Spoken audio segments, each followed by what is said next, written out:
ভিডিওতে আমরা অষ্টম শ্রেণীর প্রথম পর্যায়ক্রমিক মূল্যায়নের পরিবেশ ও বিজ্ঞানের ৮ নম্বর স্কুলের প্রশ্নের উত্তরগুলো আলোচনা করব। প্রথমে আছে ফিজিক্যাল সায়েন্স একের আই। কোনো বস্তুর ভর 10 কেজি হলে বস্তুটির ওজন হবে 98 নিউটন। মানে 1 কেজি ভরের বস্তুকে যে বল দিয়ে টানে সেটা হচ্ছে 9.8 নিউটন। তো তাকে 10 দিয়ে গুণ করলে 98 নিউটন।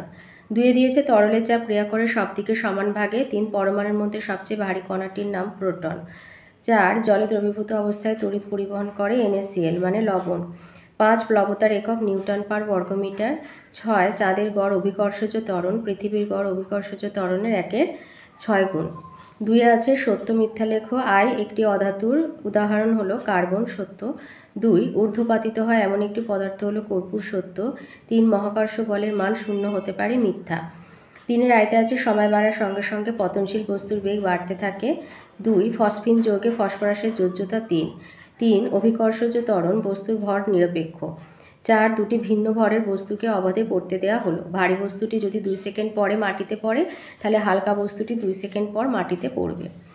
4 আয়তে বলেছে কুলম্বের সূত্রটি লেখো এবং চিহ্নগুলির অর্থ লেখো।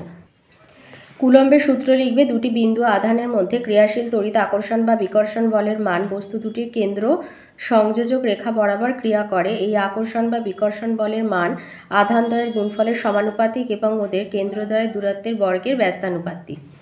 ওর সাথে বলেছে যে চিহ্নগুলির অর্থ লেখো। এই যে কুলম্বের সূত্র, এখানে এই যে চিহ্নগুলো Q1 এবং Q2 হলো তড়িতাহিত বস্তু দুটির আধানের পরিমাণ, আর হলো তড়িতাহিত বস্তু দুটির মধ্যে দূরত্ব, আর F হলো বস্তু দুটির মধ্যে ক্রিয়াশীল তড়িৎ বল।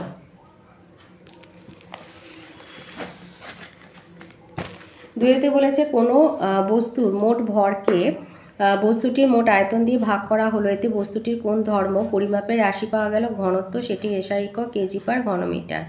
3 বলেছে একটি অধাতুর নাম লেখো যা তাপাতড়িতে সুপরিবাহী, গ্রাফাইট, আর ক্যালসিয়াম ক্লোরাইডের সংকেত CaCl2। 4 দিয়েছে সমযোজী যৌগ বলতে কি বোঝায়, আর তুতের বর্ণ কিরূপ। তুতের বর্ণ হচ্ছে নীল। নিকটতম নিষ্ক্রিয় গ্যাসের ন্যায় সুস্থিত ইলেকট্রন বিন্যাস লাভের জন্য 2 বা ততোধিক পরমাণু পরস্পরের এক বা একাধিক ইলেকট্রন জোড় সমভাবে ব্যবহারের মাধ্যমে যে যৌগ গঠন করে তাকে সমযোজী যৌগ বলা হয়ে থাকে। 5 দিয়েছে আইসোটোপ এবং আইসোবার কাকে বলে, আর অ্যামোনিয়াতে কেন্দ্রীয় পরমাণুটির যোজ্যতা কত। আইসোটোপ হচ্ছে যেসব পরমাণুর প্রোটন সংখ্যা মানে পরমাণু ক্রমাঙ্ক সমান কিন্তু নিউট্রন সংখ্যা ভিন্ন তাদের পরস্পরের আইসোটোপ বলে। যেমন হচ্ছে প্রোটিয়াম, ডয়টেরিয়াম, ট্রিসিয়াম বা ট্রিটিয়াম। আর আইসোবার হচ্ছে ভিন্ন মৌলের যেসব পরমাণুর ভর সংখ্যা মানে প্রোটন প্লাস নিউট্রন সংখ্যা সমান তাদের পরস্পরের আইসোবার বলা হয়ে থাকে। যেমন হাইড্রোজেন, হিলিয়াম, কার্বন, নাইট্রোজেন এরা হচ্ছে একে অপরের আইসোবার। আর ওর সাথে আছে অ্যামোনিয়াতে কেন্দ্রীয় পরমাণুটির যোজ্যতা কত, এটা আছে তোমাদের বইয়ের 83 পাতায়। এই যে অ্যামোনিয়া, এই যে অণুর ইলেকট্রনীয় গঠন এই মাঝখানে আছে। এখানে বলেছে কেন্দ্রীয় পরমাণু হচ্ছে নাইট্রোজেন। এই যে নাইট্রোজেনের যোজ্যতা হচ্ছে 3। কেন্দ্রীয় মানে যেটা কেন্দ্রে থাকে, মাঝখানে থাকে। তাহলে মাঝখানে থাকছে নাইট্রোজেন আর 3 পাশে 3টি হাইড্রোজেন। তো এই নাইট্রোজেনের যোজ্যতা হলো 3। এবারে আসি লাইফ সায়েন্সের প্রশ্নের উত্তরগুলোতে। 1 আয়তে দিয়েছে দেহের বর্জ্যকে মূত্রের মাধ্যমে দেহ থেকে বের করে দিতে সাহায্য করে যে অঙ্গটি সেটা হচ্ছে বৃক্ক। 2 রক্তচাপ নিয়ন্ত্রণ করে পেশিকলা। 3 ক্যান্সার আক্রান্ত কোষে কোন অঙ্গাণু সক্রিয়তা বৃদ্ধি পায়, লাইসোজোম। 4 প্রোটিন তৈরিতে সাহায্য করে, রাইবোজোম। শূন্যস্থান পূরণ আছে 2 আয়তে বলেছে লিউকোপ্লাস্টিডের কাজ হচ্ছে খাদ্য সঞ্চয় করা।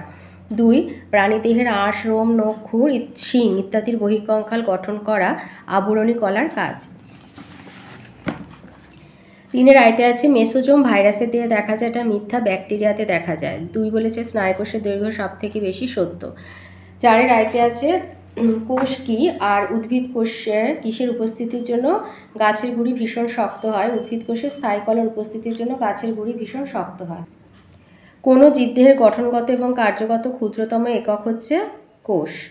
তাহলে কোনো জীবদেহের গঠনগত কার্যগত ক্ষুদ্রতম একক হলো কোষ। 2 দিয়েছে কোষ পর্দা এবং কোষ প্রাচীরের একটি মিল এবং একটি অমিল লেখো। মিল হচ্ছে উভয় কোষের বাইরের আবরণ হিসাবে কাজ করে, আর অমিল হচ্ছে কোষ পর্দা পাতলা কিন্তু কোষ প্রাচীর পুরু হয়।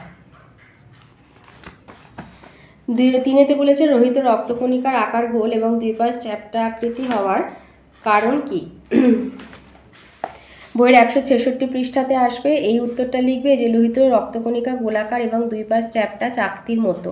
এর ফলে বিভিন্ন ব্যাসের রক্তনালীর মধ্যে দিয়ে যাতায়াতে আর বেশি পরিমাণে অক্সিজেন পরিবহনের সুবিধা হয়। এখান থেকে একটুখানি লিখবে।